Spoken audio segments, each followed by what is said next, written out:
Charlie Munger used to say something that most people prefer to ignore.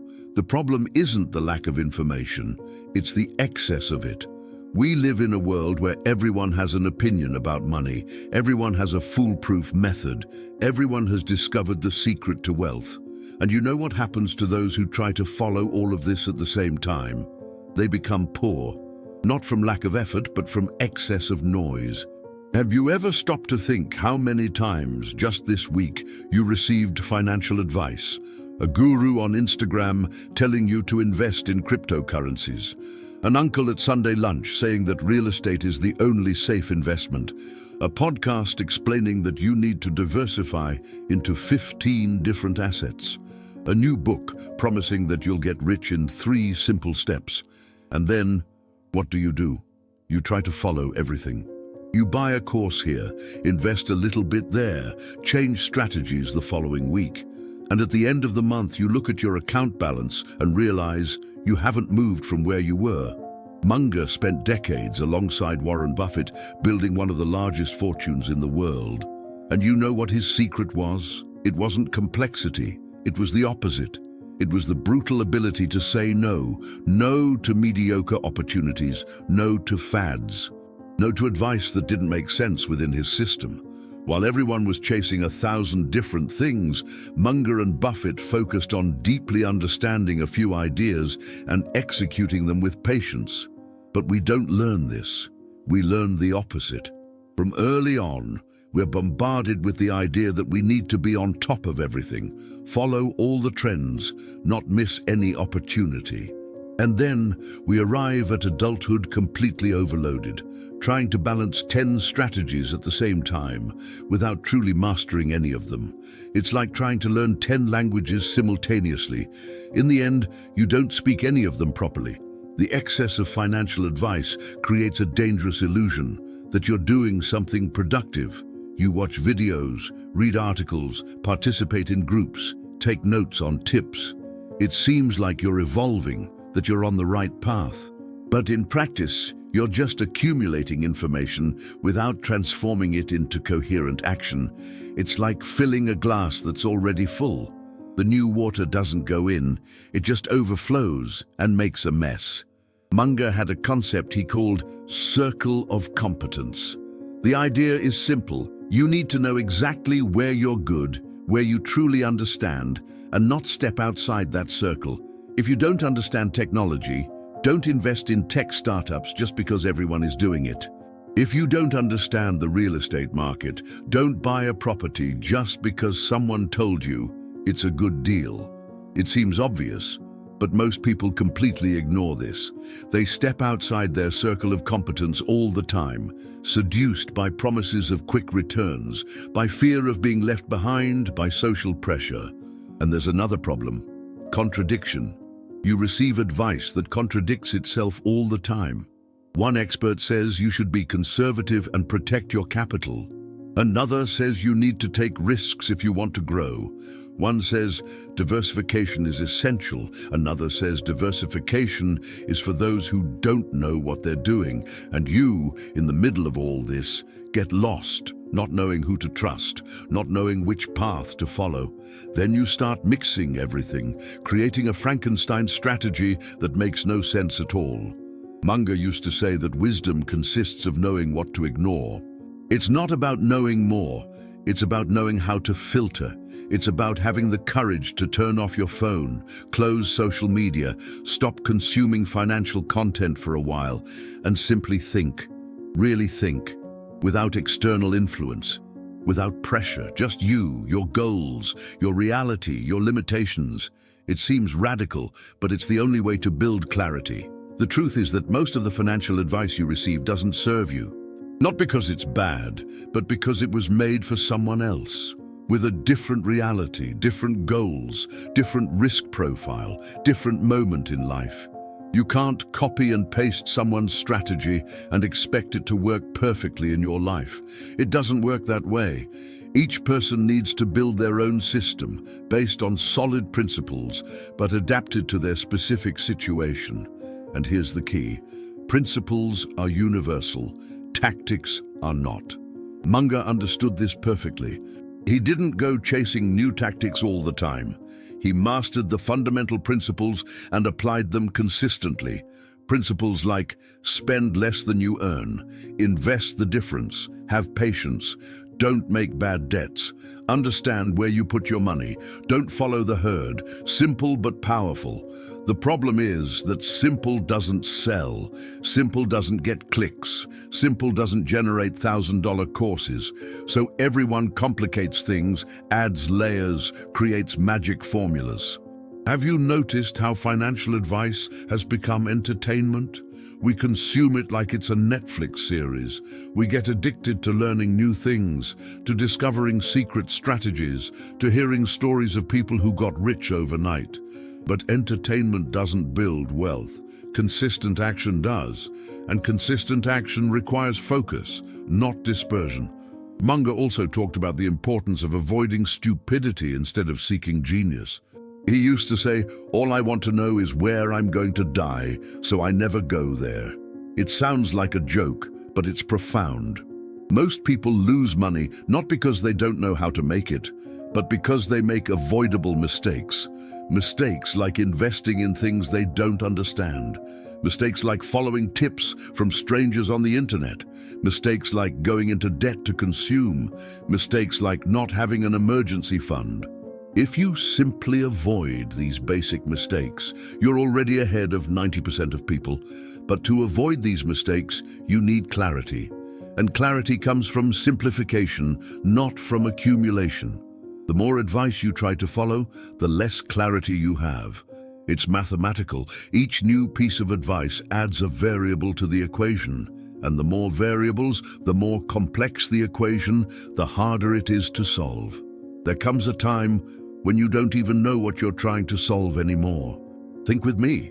If you had to choose between reading 100 books about finance superficially or reading 3 books deeply, studying each concept, applying each principle, testing each idea, which would be more useful? Obviously the 3. But we don't do that. We prefer quantity. We want to read 100, watch 1,000 videos, follow 50 profiles, and in the end, we master nothing. Munger was obsessed with mental models. He believed you should have a small set of fundamental models and use them repeatedly. You didn't need 1,000 tools, you needed 5 or 6 good ones, and know how to use each of them with mastery. In finance, it's the same thing. You don't need 50 strategies. You need 2 or 3 that make sense to you and execute them with discipline. And there's something no one talks about: the emotional cost of information overload. Each new piece of advice you receive creates an expectation, creates anxiety, creates fear of missing out, creates pressure to act. And when you act under pressure, you rarely act well. You make impulsive, emotional, poorly thought-out decisions.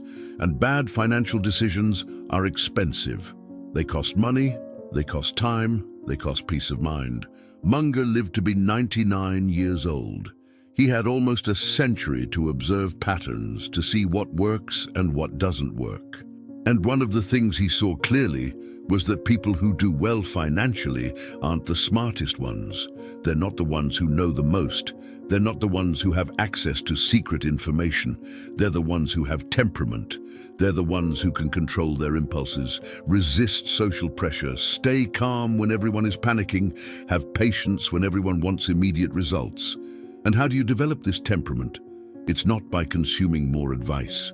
It's by creating mental space. It's by having clarity about what you want, why you want it, and what's the most direct path to get there. And then it's having the discipline to follow that path even when 1,000 distractions appear along the way. Let's be honest, you don't need more financial advice. You already know the basics. You already know you need to spend less than you earn. You already know you need to invest. You already know you need to avoid bad debts. You already know you need to have patience. The problem isn't lack of knowledge. The problem is excess noise preventing you from applying what you already know. So perhaps the best financial advice you can receive today is this: Stop seeking advice for a while. Do a financial content detox. Unsubscribe from half the channels you follow. Stop entering groups. Stop reading market news every day. And use that time to look inward, to understand what you really want, to build your own system, to master the fundamental principles instead of chasing new tactics. Munger used to say that reading is important, but thinking is even more important.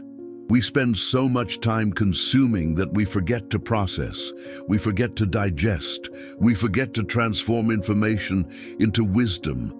And wisdom doesn't come from quantity, it comes from depth, it comes from repetition, it comes from practical application. Think about the people you admire financially. It could be someone close, it could be someone famous. I bet they don't keep jumping from strategy to strategy. I bet they have a simple system and follow it religiously. I bet they ignore most of the noise and focus on what really matters. And I bet they don't spend all day consuming financial content. They spend the day working, building, executing. Here's an uncomfortable truth. You're not going to get rich watching videos about finance. You're going to get rich working, saving, investing, and having patience. The videos can give you direction in the beginning. They can teach you the fundamentals. But there comes a time when you need to stop studying and start doing. And most people never reach that time because they get stuck in the infinite cycle of content consumption. It's comfortable to keep consuming. It's comfortable to feel like you're learning, that you're evolving, without having to make difficult decisions, without having to take risks, without having to face the reality of your financial situation. But comfort doesn't build wealth. Action does. And action requires discomfort. It requires you to look in the mirror and admit that maybe you're sabotaging yourself with information overload. Munger had a phrase, "I have nothing to say that hasn't already been said by people smarter than me." He was humble like that. He recognized that the fundamental principles have been around for centuries. You don't need to reinvent the wheel, you need to use the wheel that already exists, and use it well. So, if there's one thing you can take from this text, it's this: less is more. Less advice, more clarity. Less consumption, more action. Less complexity, more consistency. You don't need a genius strategy. You need a solid strategy that you can follow for the next 10, 20, 30 years. And that strategy won't come from outside. It will come from within. It will come from you sitting down, thinking, deciding what makes sense for your life, and then having the courage to ignore everything else. Look, I know it seems contradictory that I'm here giving you advice about not following so much advice, but the difference is that I'm not selling you a magic formula. I'm not promising you quick wealth. I'm inviting you to do the hardest work. Think for yourself. Build your own path. Have the courage to be simple in a world that values complexity. In the end, Charlie Munger left us a legacy that goes far beyond money. He showed us that wisdom isn't accumulating, it's filtering. That success isn't doing more, it's doing what's right. That wealth isn't having access to secret information, it's having discipline to apply the basics. And perhaps most importantly, that life becomes lighter when you stop trying to embrace the world and focus on what really matters. So here's a suggestion, not as another item on your endless to-do list, but as an invitation to breathe. Choose 3 financial principles that make sense to you. Just 3. It could be spend less than you earn, invest every month, avoid debts. It could be others. It doesn't matter. What matters is that they're yours, that you understand them deeply, and that you commit to following them. And when a new piece of advice appears, a brilliant opportunity, a revolutionary strategy, you run it through the filter of these 3 principles. If it doesn't fit, you ignore it. Simple as that. You don't need to be rude, you don't need to explain, you don't need to justify. You just ignore it and move forward, because your time, your mental energy, your peace of mind are worth more than any opportunity that takes you off your path. And when you learn to say no to what doesn't matter, you finally have space to say yes to what truly transforms your life.